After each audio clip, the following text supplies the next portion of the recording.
Charlotte's Web by E.B. White.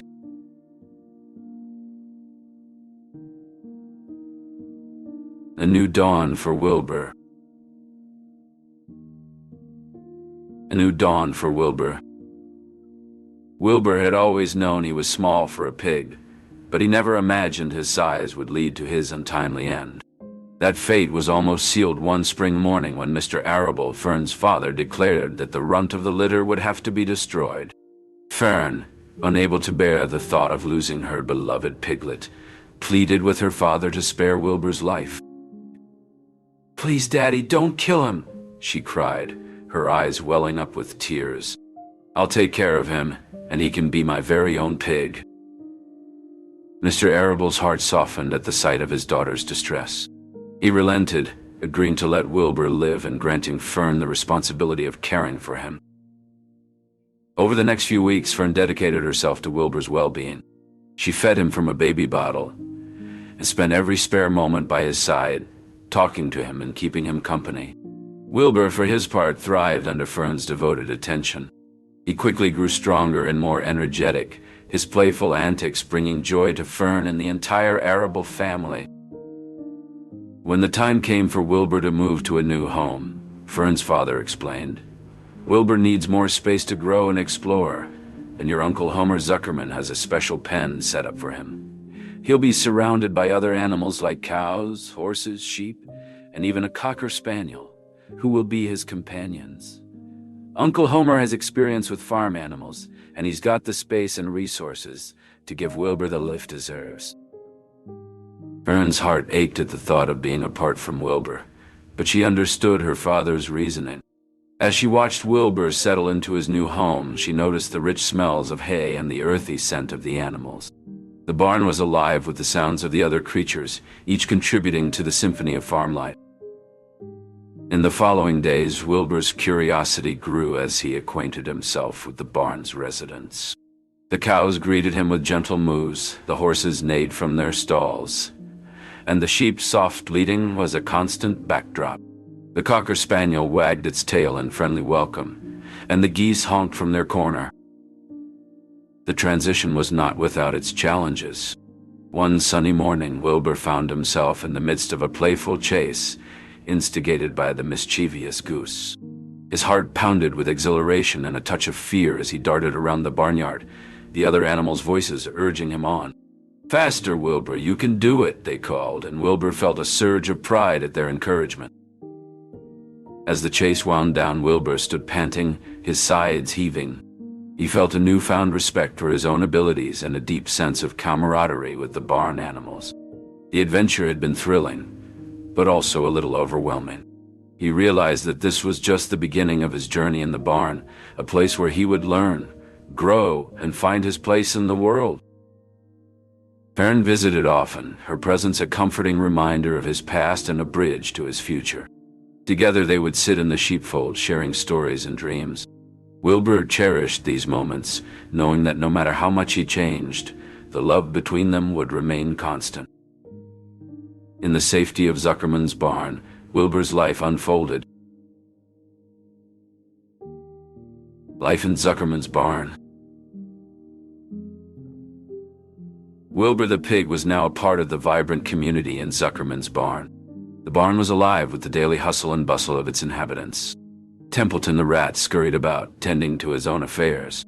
The animals, each engaged in their routines, contributed to the barn's lively atmosphere. Amidst this, Wilbur found his place, observing the interplay of life around him. Charlotte, the spider, spun her webs in the corner, a silent sentinel in the tapestry of barn life. The days in the barn were filled with the simple joys of existence, and the cycle of life continued, uninterrupted and ever-flowing. As Wilbur settled into his new home, he grew more fascinated with Charlotte's intricate webs and the way she effortlessly spun them. One day, he mustered the courage to ask her, "Charlotte, how do you do it? Your webs are so magnificent." Charlotte's eyes sparkled with delight as she began to explain the intricacies of her craft. As they conversed, Wilbur discovered a newfound appreciation for the art of web weaving and the cleverness of his new friend. Charlotte's cunning plan. In the dim light of the barn, Charlotte worked tirelessly. Her 8 legs moved with precision, weaving a web that was more than a home. It was a message, a beacon of hope. Wilbur watched in awe, his small eyes reflecting the moonlight that sneaked through the wooden slats. "Some pig," Charlotte replied to Wilbur's inquiry. It was the beginning of a plan to save his life. As dawn approached, Charlotte finished her masterpiece. The words "some pig" glistened in the web, and the barnyard buzzed with excitement.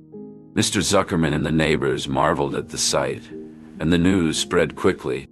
The barn became a spectacle, drawing people from all around. Wilbur, now understanding the spider's clever plan, waited for the next message. Charlotte, with a twinkle in her eyes, suggested, "Terrific." With the sun climbing higher, she set to work, and soon a new message began to take shape in the web, while Wilbur watched the unfolding of Charlotte's cunning plan. As the days passed, people continued to flock to the barn, mesmerized by the pig in the web. Wilbur's fame grew, and with it, his chances of being spared from the slaughterhouse. Charlotte's plan was working, and she knew exactly what to do next. She would keep writing words that would make Wilbur stand out. Words that would convince the Zuckermans and everyone else that he was indeed special. And so, Charlotte's Web became a regular newspaper, with new headlines and stories every day, all proclaiming Wilbur's uniqueness and value. Templeton's reluctant aid. The barn was quiet, save for the occasional shuffle of hooves and the soft, rhythmic breathing of its inhabitants. In the dim light, Charlotte's Web glistened like a delicate tapestry, each thread meticulously woven with the care of an artist. But this was no ordinary artwork. It was a lifeline for Wilbur, the pig who had become more than just a barnyard animal to those who knew him. Wilbur lay in his pen, his eyes wide with worry. Charlotte, perched gracefully in her web, regarded him with a calm that belied the urgency of their situation. "Fear not, Wilbur," she replied. "I have a plan, but I need Templeton's help." At the mention of his name, Templeton, the rat known for his surly demeanor and love of leftovers, peeked out from a hole in the wall. "Help? Why should I help? What's in it for me?" he grumbled, eyeing the pair with suspicion. Charlotte sighed. "Templeton, I need you to fetch me some words. Words that will make the humans see Wilbur as something special." Templeton snorted. "You want me to scavenge for your little project? I'm not your errand boy." But Charlotte was persistent. "Please, Templeton, just this once, for Wilbur." In the evening, Templeton returned with a strip of blue and white cardboard, dropping it at Charlotte's feet. "Here," he said. "It's from a package of soap flakes. With new radiant action. Will this do?" Charlotte examined the words and smiled. "Perfect, Templeton. This will do nicely." With renewed energy, she set to work, weaving the words into her web. As morning broke, the other animals began to stir. The rooster crowed loudly, and the cows emerged from their stalls, stretching their limbs. The barn was filled with the sounds of morning routines when Charlotte finally finished her masterpiece. The message with new radiant action shone above Wilbur, who looked on in awe. The other animals gathered around, marveling at Charlotte's handiwork. Even Templeton couldn't help but feel a sense of pride in his contribution. Just then, the farmer's wife entered the barn, followed by a group of curious neighbors. Her eyes widened as she took in the sight of Wilbur beneath the radiant words. Murmurs of wonder spread among the onlookers as they gazed at the pig beneath the radiant words. "Would you look at that, Edith? That pig must be something special to deserve such a sign," one of the neighbors said, nudging his companion. The news of the miraculous pig spread like wildfire, and soon people from all over came to see Wilbur, the radiant pig. Templeton watched from the shadows, his belly full from the feast promised by Charlotte, a smug look on his face. As for Wilbur, he no longer feared for his future. Thanks to Charlotte and Templeton's reluctant aid, he had become a sensation, a pig like no other, and his future was now as bright as the words woven in the web above him. A pig like no other. The days passed and Charlotte's plan began to take shape. She had been weaving words into her web, praising Wilbur as terrific. The farm and local community were captivated by the messages, leading to a growing belief in Wilbur's uniqueness. One morning, Fern visited the barn and noticed the commotion. "What's all the fuss about?" she asked Mr. Zuckerman, who was busy showing off Wilbur to a group of visitors. "It's that pig, Wilbur," Mr. Zuckerman replied, beaming with pride. "He's become quite the celebrity around here." Fern's eyes widened as she approached Wilbur's pen. She saw Templeton the rat scurrying around, gathering materials for Charlotte's web. Fern watched as Templeton gathered twigs and threads, carefully constructing the intricate patterns on Charlotte's web. She saw the words "some pig" and "terrific" woven into the design. At lunchtime, Fern sat down with Wilbur and Charlotte in the barn. "I'm so proud of you both," she said, smiling at her friends. "You've done something truly amazing." Charlotte smiled weakly, her eyes shining with exhaustion. "It was nothing, Fern," she said. "Just a little trick to help Wilbur out." Wilbur oinked happily, his ears perked up with excitement. He loved being the center of attention and knew that Charlotte's plan was working. As the days turned into weeks, Wilbur's fame continued to grow. The Zuckermans were thrilled with all the attention, and their farm was thriving. But beneath the surface, Charlotte's health was declining, and Fern knew that time was running out for her dear friend. The legacy of a spider. As the final hours of Charlotte's life drew near, Wilbur sat vigilantly beside her, his heart heavy with grief. He remembered the countless times she had saved him, the laughter they had shared, and the quiet moments of understanding between them. "Wilbur," came a weak voice, and he turned to see Charlotte. Her once vibrant colors now faded. "I may not return with you, but I leave behind something far greater. Promise me you'll watch over them as you have watched over me." Wilbur's throat constricted as he whispered, "I promise, Charlotte. I will protect them with all my heart." Tears pricked at the corners of his eyes as he gazed at his dear friend, taking in every detail of her fragile form. He felt the weight of their bond, the memories they had created together, and the love they shared. As the first light of morning filtered through the cracks in the barn walls, Charlotte's time came to an end. Her legacy, however, was just beginning. The other animals gathered around, paying their respects to the spider who had changed their lives. Days turned into weeks, and the chill of winter began to thaw. The egg sac stirred, and from it emerged tiny spiders, each one a small miracle.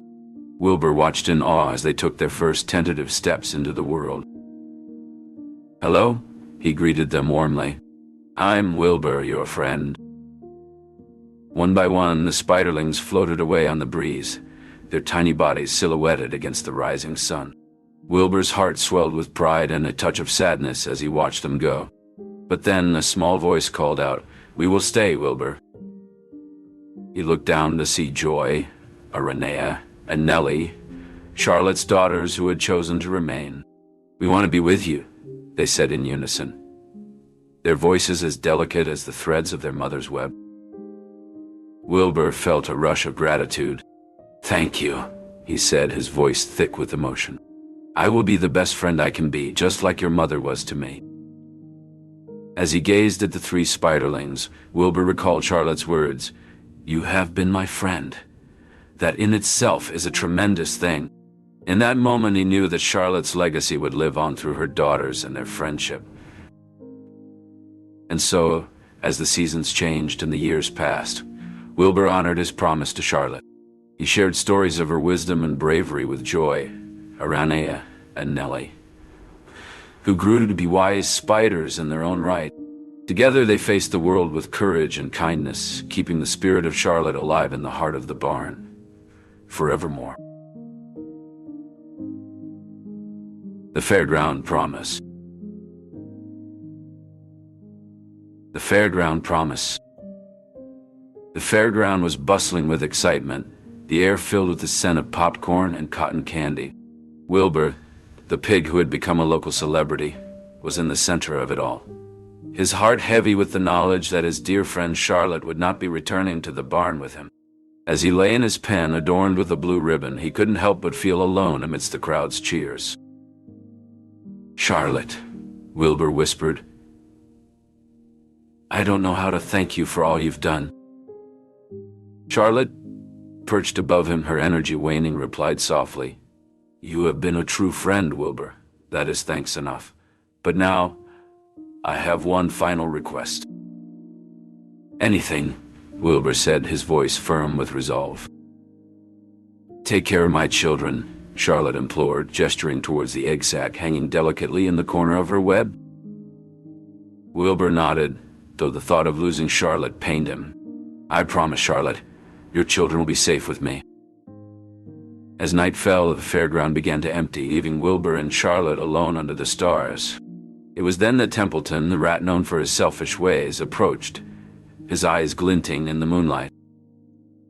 "Templeton, I need your help," Wilbur said urgently.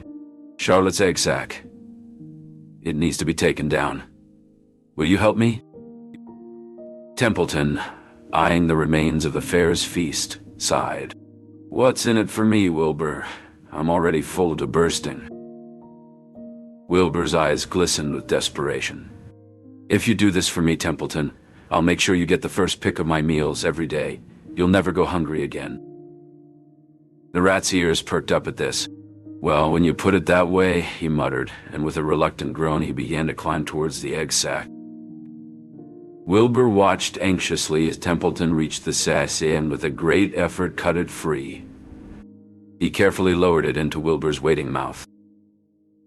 "Thank you, Templeton." "I will not forget this kindness," Wilbur said, the egg sac secure in his jaws. As the first light of dawn broke over the fairground, Wilbur made a silent vow to honor Charlotte's legacy and protect her children, just as she had protected him. With a heart full of memories and a promise to keep, Wilbur was ready to face whatever. A new generation. The early morning sun cast a golden glow over Zuckerman's barn as the new day began. Inside, the barn was abuzz with excitement.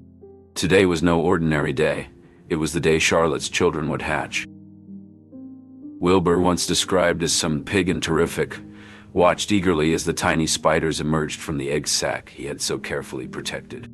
They were so small, so delicate, yet each one carried a piece of Charlotte's legacy within them. "Hello there," Wilbur greeted, his voice warm and welcoming. "I'm Wilbur, your mother's friend." The tiny spiders paused, their many eyes fixed on the large, friendly pig. "Mother spoke of you," one of them, Joy, said. Her voice was light, like the gentle rustle of leaves. "She said you were the best friend a spider could have." Wilbur blushed, feeling a mix of pride and sadness. "She was the best friend I ever had," he replied softly. As the spiders began to explore their new world, Wilbur told them stories of their mother's cleverness and kindness. He spoke of the words she wove into her web and how she had saved his life. Aranea, another of Charlotte's daughters, listened intently. "We will honor her memory," she declared, her tone determined. "We will be as clever and kind as she was." "And as brave," added Nellie, the third spider who would stay behind. "We will make our own webs, just like Mother did." As the days passed, Wilbur watched the spiders grow and thrive. Joy spread joy wherever she went, her optimism infectious. Aranea showed resilience in the face of challenges, always finding a way to overcome them. Nellie's creativity shone through in her innovative web designs. One day, as Wilbur sat in his pen, Joy perched on the edge of his pen. "Wilbur, we want to show you something," she said, her eyes sparkling. Wilbur followed the spiders to a corner of the barn where they had created a magnificent web. The words "some pig" and "terrific" were woven into its center, a tribute to their mother's legacy. "It's beautiful," Wilbur exclaimed, his voice thick with emotion. "Your mother would be so proud of you all." The spiders smiled, their eyes shining with happiness. They knew they had made their mother's friend proud, and that was all that mattered. As the seasons changed, Wilbur and the three spiders grew closer. They explored the barn together, sharing stories and laughter. The memory of Charlotte lived on through her daughters, and Wilbur was grateful to have them by his side. In the evenings, as the sun set over Zuckerman's farm, Wilbur would look up at the spiders' webs and remember the lessons Charlotte had taught him. He learned that even in death, life can continue, and that friendship can transcend time and species. And so Wilbur lived out his days in the comfort of the barn, surrounded by friends who cared for him deeply. The story of Charlotte's Web came full circle, a reminder that kindness, bravery, and loyalty can create a bond that lasts a lifetime. The circle of friendship. The circle of friendship. The morning sun peeked through the cracks of the barn, casting a warm glow over the hay-strewn floor. Wilbur, the pig once destined for a grim fate, now basked in the comfort of his home, surrounded by friends old and new. Among them were Joy, Arania, and Nellie, the three spider sisters who had chosen to stay behind in the barn, weaving their webs in the corners of the rafters. "Good morning, Wilbur," chirped Joy, her voice as light as the dew on her web. "Morning, Joy. Morning, Aranea." "Morning, Nellie," Wilbur replied, his heart swelling with gratitude for the company of Charlotte's daughters. Aranea, the more adventurous of the trio, dangled from a single thread, swinging gently. "We've been thinking," she said, "about how to make our webs even more special, to honor our mother's memory." Nellie, the quietest sister, added softly, "We want to weave words into our webs, just like Mother did." Wilbur's eyes glistened with unshed tears. "That's a wonderful idea," he said. "Charlotte would have been so proud." The barn was alive with the usual morning bustle, animals of all kinds starting their day. Yet, there was a harmony that hadn't been there before. The presence of the spiders brought a sense of peace and continuity, a reminder of the legacy left by Charlotte. Wilbur felt a deep connection to the spiders, and as the days passed, he witnessed their rapid growth and the increasing intricacy of their webs. Their cooperation and teamwork were a testament to the legacy of Charlotte, their beloved mother. One sunny afternoon, Joy, Arania, and Nellie surprised Wilbur with a delightful treat. They had woven tiny balloons into their webs and released them into the air, filling the barn with laughter and joy. Wilbur's eyes sparkled as he watched the colorful balloons float away, his heart brimming with gratitude. "Thank you," Wilbur said, his voice thick with emotion. "This is the most wonderful gift I could have ever imagined." The spiders gathered around Wilbur, their eyes shining with warmth. "We're glad you like it, Wilbur," Nellie said softly. "We wanted to do something special for you because you've always been so kind to us." Wilbur's throat tightened as he realized the depth of their friendship. He knew that Charlotte would have wanted him to be happy, and in that moment, surrounded by her daughters, he felt a sense of contentment and peace. As the seasons changed, Wilbur's bond with the spiders only strengthened. He learned about their unique lives and habits, marveling at their industriousness and creativity. In return, the spiders cherished Wilbur's stories and company, creating a warm and harmonious community within the barn. Wilbur, once saved by Charlotte's kindness, now found himself surrounded by her daughters, a living testament to the enduring power of friendship and loyalty that transcended time and generations. The barn had become a sanctuary, a place where different worlds collided and beautiful friendships flourished. Echoes of kindness. As Wilbur settled into his cozy home in the barn cellar, Templeton, the rat, who had grown bigger and fatter over the winter, approached him. "Hey, Wilbur, how's life treating you?" Templeton asked, his voice a bit wheezy from overeating. "It's good, Templeton," Wilbur replied. As they chatted, Wilbur's thoughts turned to Charlotte's offspring. He had taken great care of the egg sac, waiting patiently for the spiderlings to hatch. And when they finally did, Wilbur was overjoyed. He watched as the tiny spiders emerged, their eyes shining with curiosity. Joy, Arania, and Nellie grew closer to Wilbur as the days passed. They would spend hours talking, laughing, and exploring the barn together. Wilbur realized that Charlotte's legacy lived on through her children, and he felt grateful to have them in his life. As the sun set on the barn, Wilbur felt a sense of contentment wash over him. He knew that Charlotte's legacy would live on not just through her children, but through the lessons she had taught him about friendship, sacrifice, and kindness. And as he looked at the spiderlings, he knew that he would always cherish the memories of Charlotte, the clever and loving spider who had changed his life forever.